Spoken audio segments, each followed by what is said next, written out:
Right. So I just last, I ended kind of discussing, um, the kind of identity and approach to thought about ourselves that was emerging um, at this time, and I talked about the kind of now more controversial role or idea of manifest destiny, and uh, I just want to make it clear, of course, that what I said is also not an attack even on religion, but it is a reality that I even hear many pastors kind of wrestle with, right?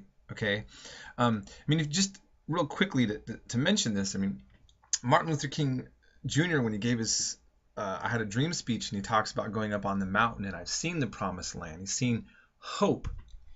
That essentially is what Canaan has meant, kind of metaphorically, to Christians. But there is that dark side to the story that we can't ignore, because it actually had all of the elements in there of violence and conquest, even against infants, that I was just talking about. Now, I just want to just quickly show you that this isn't just me pulling this out of my hat and making some sort of critique. In Connecticut, there is a town called New Canaan. And it mentions there that this region was established in 1731 as Canaan Parish, a separate ecclesiastical society of the Congregational Churches of Norwalk and Stamford, incorporated as a town in 1801. Okay, and so the image or the idea of Canaan being associated with this land isn't, just something that's written in some notes, from an obscure person, like a Puritan or something. Okay, and so I'm just kind of putting that in our minds as a backdrop to especially what we're going to see as we are moving along with Andrew Jackson, which we'll cover more in the next section for next week. But okay, so moving on from that, I talk about into the mythic. And when I say mythic, just meaning certain little anecdotal stories that really make our founding fathers have a kind of aura of spirituality almost. Okay, so here's an interesting story. It's July 4th, right? We all know what the July 4th means. Okay, 1826. It's the 50th anniversary. Okay, and Thomas Jefferson's deathbed, he said, "Is it the 4th?" And within hours of Jefferson's death, John Adams, on his own deathbed, said to those at his side, not knowing that Jefferson already died, he says, "Thomas Jefferson still survives." In other words, one of us is still here. Well, they weren't. And there's that kind of weird, eerie coincidence that happened. And so it's stories like this, and it's kind of, the way that these men were portrayed. I mean, one thing we got to realize is that while we saw, especially if we looked into all the rebellions and the chaos that comes out of what Howard Zinn talked about, and that is true history, there is a certain kind of admiration that people have for leaders when they get a sense that their leaders are actually like qualified leaders, right?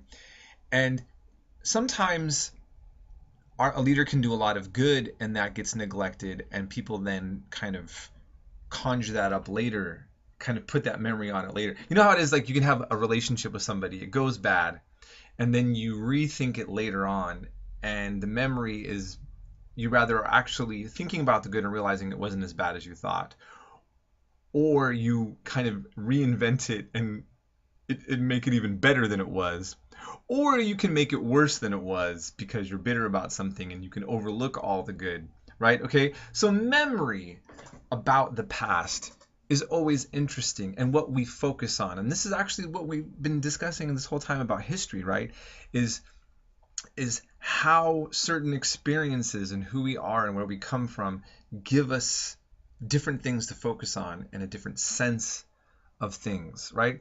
So even going back to the Canaan story, Canaan can simply be a concept that we came to this land and we made something of it into ourselves. That's a positive side. But then for Native Americans, that memory and that image is going to be horrifying.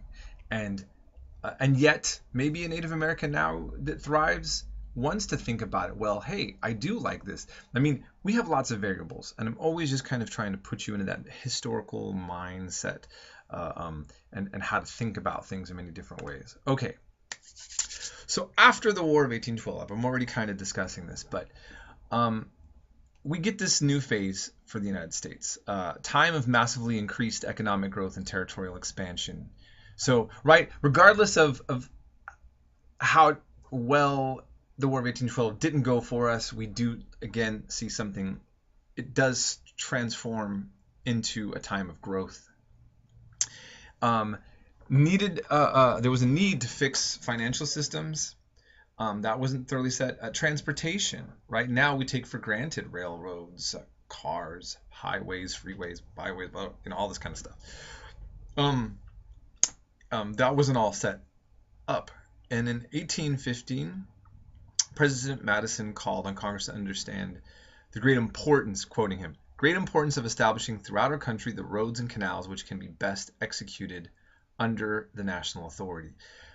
Madison really wanted to do that, but as we found out from Madison, he was not capable of getting much of his vision done for the United States that he wanted. And then we have ones like John C. Calhoun, who we're going to see pop up time and time again. And he is also a controversial figure. He said, let us conquer space. What was he talking about? Space. He's talking about the New Canaan. He's talking about the land west of the border. Okay.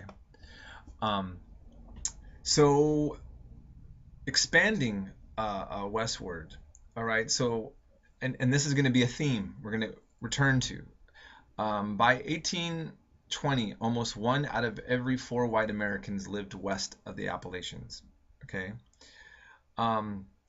They brought vast new regions into the emerging capitalist system. So in other words, as they would go out, markets then are expanding, right? Okay. And really, after the War of 1812, most obstacles to Western expansion were eliminated. Now, not thoroughly. Keep in mind that Spain still had some territories, which we're going to talk about. But ultimately, this is the time for America to grow, okay? And within that growth is also going to be the seeds to some of the complications that we've talked about that is ultimately never going to go away. And actually we see to this day in race relations, it hasn't really gone away. But the plantation system in the Southwest. So cotton, remember we talked about the cotton gin really made cotton textile boom. And with the spread of plantations came the inevitable spread of slavery. Okay. And there was rapid growth. 4 new states, Indiana in 1816. Mississippi was created in 1817. Illinois, 1818. Alabama, 1819. And by the way, let's take a pause for a moment. Just think about how new this country is. I mean, really, the states that we're talking about. Okay, we're talking newly created at the beginning of the 19th century. So when you're watching a Sherlock Holmes episode, right, you have states in the United States that weren't even 100 years old in that, at that time period. So, just kind of put that into your perspective. Anyhow, so the spreading of slavery into those areas is going to get tricky, and we'll see, especially in regards to the fact that we have almost already a split between northern style and southern style of economy. Okay. trade, trapping, and Mexican independence. Mexican independence from Spain happened in 1821, also very late. They almost immediately opened up trade with the U.S. U.S. merchants quickly displaced Native American traders and many Mexicans. And eventually, many white trappers entered into sexual relations with Native and Mexican women. One source claimed that perhaps 2/3 of white trappers married to them while they were living in the West. Okay, so they didn't necessarily stay married, but you did have that mixing going on. So that's some of the other kind of on the ground things going on. All right, so I'm going to end there, and then we're going to get into the discussion of the presidency of James Monroe.